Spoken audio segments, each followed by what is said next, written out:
अस्सलाम वालेकुम। अल्हम्दुलिल्लाह हमने लास्ट लेक्चर में जो है डिस्कस किया था ब्लिस्टरिंग डर्मेटोसिस और एपिथेलियल ट्यूमर्स, जिसमें हमने डिस्कस किया था pemphigus vulgaris, bullous pemphigoid, dermatitis herpetiformis, erythema multiforme. Epithelial tumours में हमने डिस्कस किया था seborrheic keratosis, acanthosis nigricans, basal cell carcinoma, squamous cell carcinoma. ये मैं नाम लेती हूँ ना, इसके साथ साथ अपने जहन में ना उनकी पिक्चर जो मैंने आपको शो की थी ना, एटलीस्ट वो आपके जहन में नाम लेते साथ ही जहन में आनी चाहिए। ठीक है, नाम लेती हूँ साथ ही आपके जहन में उनकी पिक्चर्स आनी चाहिए कि उसमें ये था। ठीक है, कोई एक दो चीज़ें हमेशा माइंड में हर वक्त रहनी चाहिए। कोई आपसे पूछे तो आपको उसके बारे में एटलीस्ट कुछ बातें पता होनी चाहिए। ठीक है, रिवीजन की ज़रूरत नहीं पड़नी चाहिए।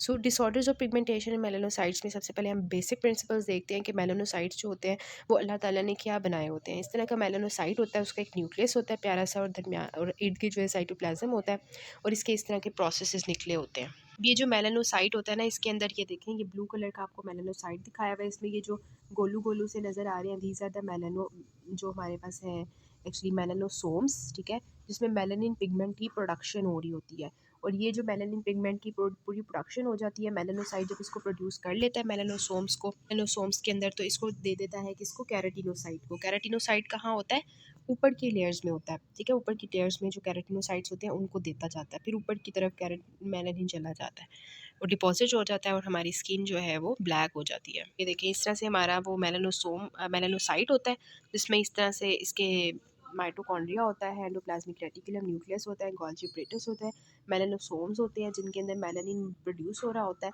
और इसके इस तरह के डेंड्राइट्स होते हैं। ठीक है, अब जो मेलानिन पिगमेंट होता है ना, जो मेलानोसोम्स के अंदर बन रहा होता है मेलानोसाइट्स के अंदर, ठीक है, वो किससे बनता है, टायरोसिन अमाइनो एसिड से बनता है।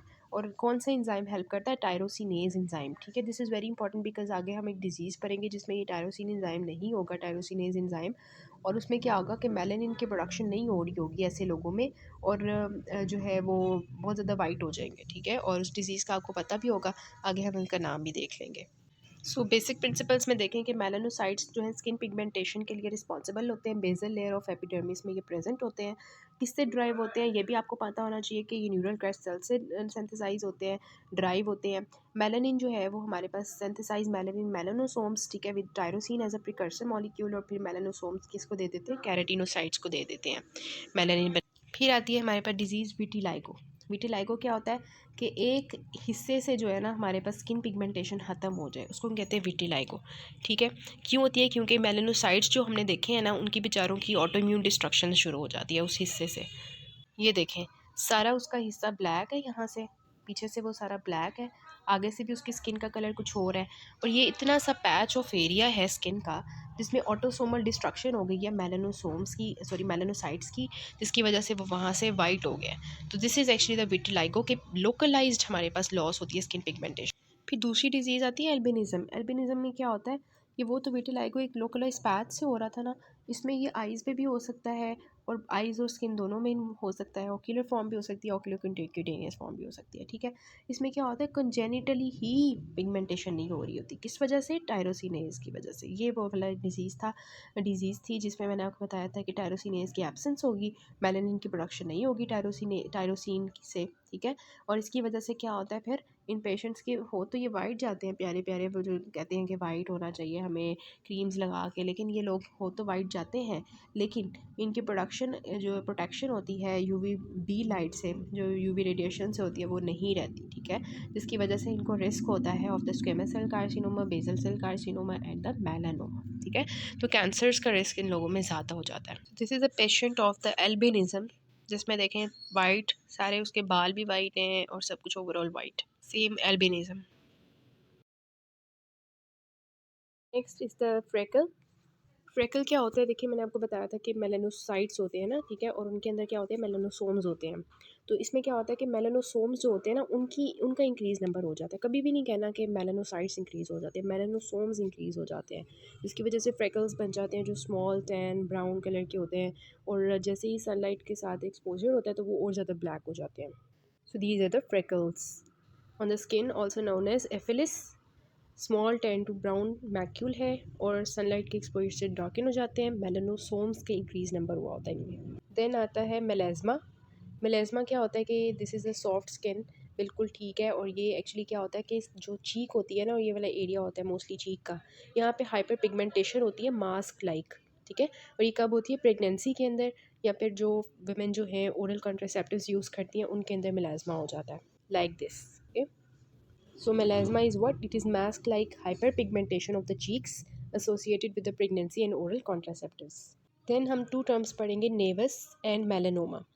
जो मोल होता है ना, ये बिनाइन न्यूप्लाज्म होता है मेलानोसाइट्स का, और जो मेलानोमा होता है ना, ये मेलिग्नेंट न्यूप्लाज्म होता है मेलानोसाइट्स का, ठीक है। अब जो मोल होता है उसके बारे में आपको पता होगा कि ये कंजेनिटल भी हो सकता है और एक्वायर्ड भी हो सकता है। कंजेनिटल जो होता है वो बर्थ प्रेजेंट होता है और उसके ऊपर बाल होते हैं, ठीक है। जबकि जो एक्वायर्ड नेवस होता है वो बाद में लाइफ के बाद में जाके बनते हैं, ठीक है। वो हमारे पास कैसे होता है कि एक जगह पे जो है घोंसले बन जाते हैं मेलानोसाइट्स के, कहाँ पर? डर्मल एपिडर्मल जंक्शन पे। तो उसको हम कहेंगे जंक्शनल। ये ज़्यादातर जो है जंक्शन वाला चिल्ड्रन में कॉमन होता है। जो हमारे पास डीप डर्मिस में जाते हैं वो हमारे पास कंपाउंड नेविस होते हैं, ठीक है। और जंक्शनल कंपोनेंट जो है वो आहिस्ता आहिस्ता ख़त्म हो जाता है और उसकी वजह से इंट्राडर्मल नेविस रह जाता है, और ये ज़्यादातर एडल्ट्स में कॉमन होता है। ये मैं आपको दिखा देती हूँ junctional. These are the three kinds of nevus, जिसमें ये ऊपर एपिडर्मिस है और ये डर्मिस है।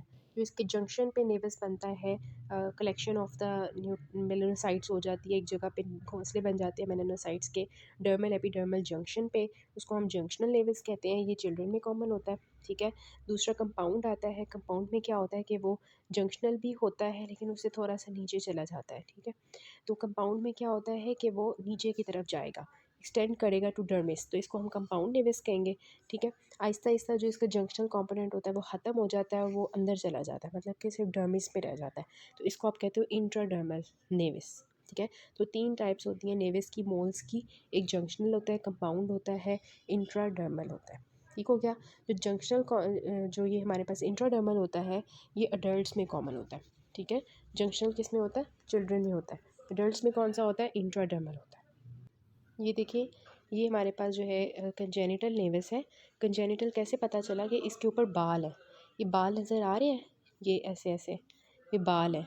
तो बाल जिस पे होंगे वो कौन सा होगा? कंजेनिटल नेविस होगा, ठीक है। अब ये जो कंजेनिटल नेविस होता है ना, ये एक्चुअली फ्लैट मैक्यूल या रेज्ड पैप्यूल होता है। मैक्यूल हमेशा फ्लैट चीज़ होती है, पैप्यूल जो होता है वो रेज्ड होता है। इसकी सिमेट्री होती है मेंटेन्ड, इसके बॉर्डर शार्प होते हैं, और इसका कलर जो है वो एक जैसा है, देखें ब्लैक है पूरा, ठीक है। और डायमीटर इसका जो है 6 मिलीमीटर से छोटा है, ठीक है। जबकि आगे हम देखेंगे ये मेलानोमा कैंसर स्टेट, इसको हम इसके साथ कंपेयर करेंगे तो पता चलेगा कि इसका बिल्कुल ऑपोजिट केस होता है।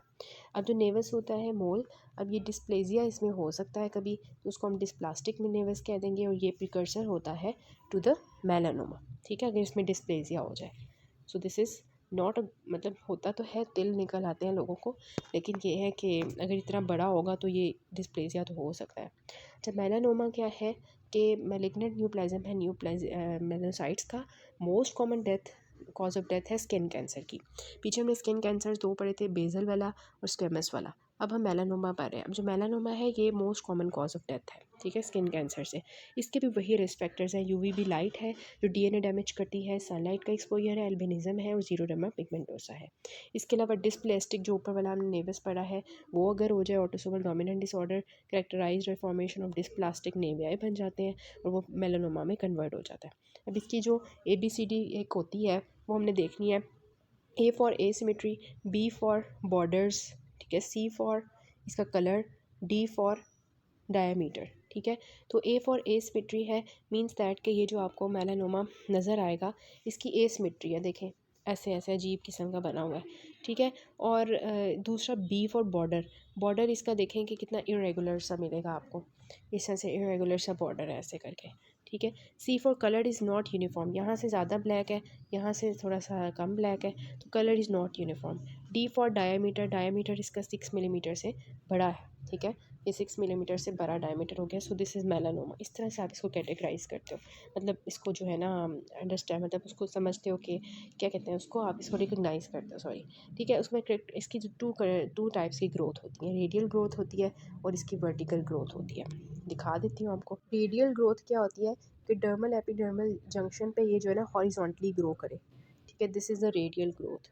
हॉरिजॉन्टली जो है वो एपिडर्मिस में और सुपरफिशियल डर्मिस में अगर ग्रो करता है this is a radial growth, और अगर वर्टिकली ग्रो करता है मतलब नीचे की तरफ ग्रो करता है डर्मिस के अंदर तो this is the vertical growth. ठीक है, तो ये क्या करेगा, किस में रिस्क ऑफ मेटास्टेसिस ज़्यादा होगा, जो ये वाला रेडियल वाला होगा कि वर्टिकल वाला होगा, वर्टिकल में ज़्यादा रिस्क होगा। ठीक है, मेटास्टेसिस टू अदर साइड्स का।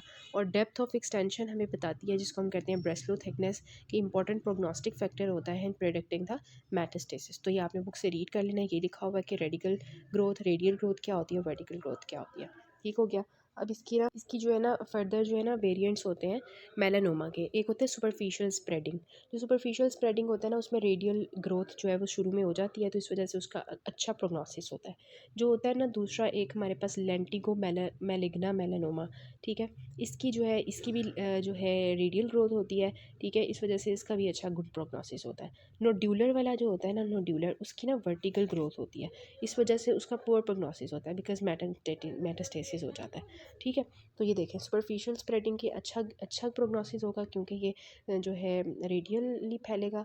ठीक है, जो हमारे पास लैंटिको मैलिग्ना मेलानोमा है ये भी रेडियली फैलेगा, तो इस वजह से इसका अच्छा प्रोग्नोसिस है। नोड्यूलर वाला जो है ये डीप फैलेगा, इस वजह से इसका जो है वो पुअर प्रोग्नोसिस है।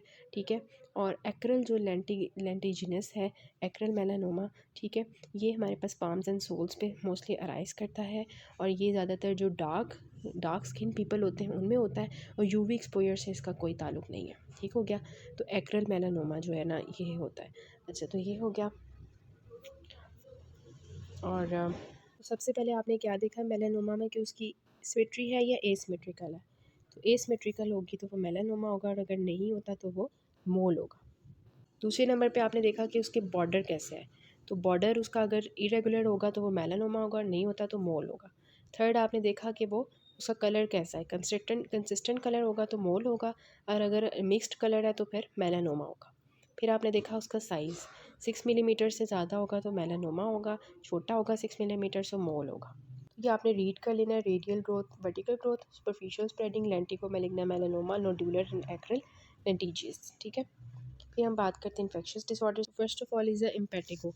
ये क्या होता है कि सुपरफिशली हमारे पास बैक्टीरियल स्किन इन्फेक्शन हो जाता है स्टेफ ऑरियस या स्टेफ पायोजिनीस की वजह से, और ये मोस्टली चिल्ड्रन को अफेक्ट करता है। इसमें जो है मैक्यूल्स बनते हैं और पास्ट्यूल्स बनते हैं। मैक्यूल जो होते हैं वो फ्लैट लियंस होती हैं, पास्ट्यूल्स जो होती हैं वो रेज लियंस होती हैं। मोस्टली ये फेस पे पेयर होते हैं। पास्ट्यूल्स जब रप्चर करते हैं तो फिर इस तरह की अपेयरेंस आ जाती है।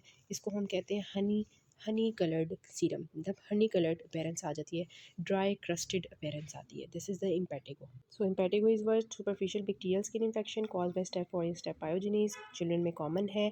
पास्ट्यूल्स बनते हैं, मैक्यूल्स बनते हैं जो बाद में रप्चर होते हैं। पास्ट्यूल्स और ड्राई क्रस्टेड हनी कलर्ड बना देते हैं जो मैंने आपको दिखाया। देन इज़ अ सेलुलाइटिस, इस तरह से अपेयर होती है, बहुत टेंडर होती है, बहुत इसमें दर्द होती है, रेड कलर की स्वॉलन सी अपेयरेंस हो जाती है। ये एक्चुअली होती है जब डीपली हमारे पास इन्फेक्शन चला जाता है डर्मिस में सबक्यूटेनियसली, तो फिर ये आती है। ठीक है, इसके जो हमारे पास रिस्क फैक्टर्स होते हैं वो ये होता है कि किसी की अभी अभी सर्जरी हुई है, ये ट्रॉमा को इंसेक्ट बाइट हुई है उसकी वजह से होती है। अगर ये बहुत ज़्यादा नीचे की तरफ सबक्यूटेनियसली टिश्यूज़ में चली जाए तो वहाँ पे फ्लैश ईटिंग बैक्टीरिया क्या करते हैं, खाना शुरू कर देते हैं एनारोबिकली, और इसको हम कहते हैं नेक्रोटाइजिंग फेशियाइटिस। ठीक है, और ये नेक्रोटाइजिंग फेशियाइटिस जो फ्लैश ईटिंग बैक्टीरिया होते हैं ना, ये कार्बन डाइऑक्साइड रिलीज़ करते हैं, जिसकी वजह से क्या होता है ऐसे ना बुलबुले से बन जाते हैं, इसको हम क्रेपिटस कहते हैं, और ये सर्जिकल इमरजेंसी होती है। तो cellulitis is a deep dermal and subcutaneous infection staph aureus strep pyogenes की वजह से होती है। डेड टेंडर स्वॉलन रैश होती है फीवर के साथ, सर्जरी ट्रॉमा इंसेक्ट बाइट की वजह से होती है, नेक्रोटाइजिंग फेशियाइटिस तक चली जाती है अगर इसको ट्रीट नहीं करते, जिसमें सब क्यूटेनियस टिश्यूज़ की नेक्रोसिस हो जाती है फ्लैश ईटिंग बैक्टीरिया की वजह से जो कार्बन डाइऑक्साइड रिलीज़ करते हैं, क्रेपिटस प्रोड्यूस करते हैं, और सर्जिकल इमरजेंसी होती है। Then is the staphylococcus scarlet skin syndrome. ये क्या होता है कि इसमें जो हमारे पास स्टेफलोकोकस ऑरियस की वजह से स्किन की स्लफिंग होना शुरू हो जाती है रैश एंड फीवर के साथ, और स्किन लॉस होना शुरू हो जाती है। क्यों?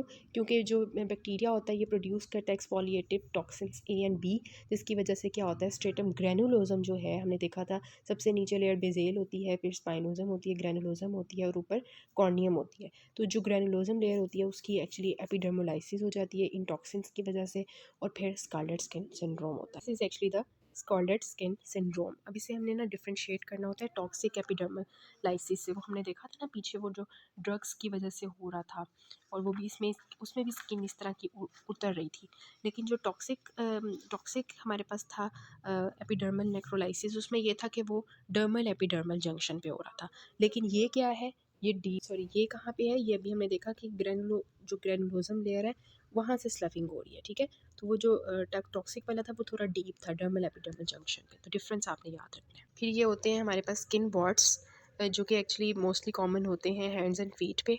ये हमारे पास जो है ह्यूमन पेपिलोमा वायरस की वजह से होते हैं, जो कि कैरेटिनोसाइट्स को इन्फेक्ट कर रहा होता है एक्चुअली, ठीक है। और कॉइलोसाइटिक चेंज होता है ऑब्वियसली, जहाँ पे भी पेपिलोमा वायरस का नाम आएगा तो दूसरे नंबर पे आपको कॉइलोसाइट्स का जो है ना पेरेंट्स आपको मतलब आपको जो है ना नाम आना चाहिए, ठीक है।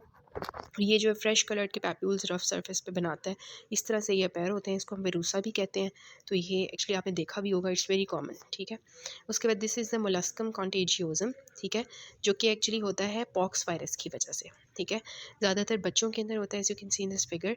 ये बच्चा है, और सेक्शुअली एक्टिव अडल्ट्स में भी हो सकता है, इम्यूनो कॉम्प्रोमाइज इंडिविजुअल्स में भी हो सकता है। ये किस कलर के आपको नज़र आ रहे हैं, पिंक कलर के, सो दे आर फ्रॉम पिंक, ठीक है। इम्प्लाइकेटेड पैप्यूल्स होते हैं पॉक्स वायरस की वजह से।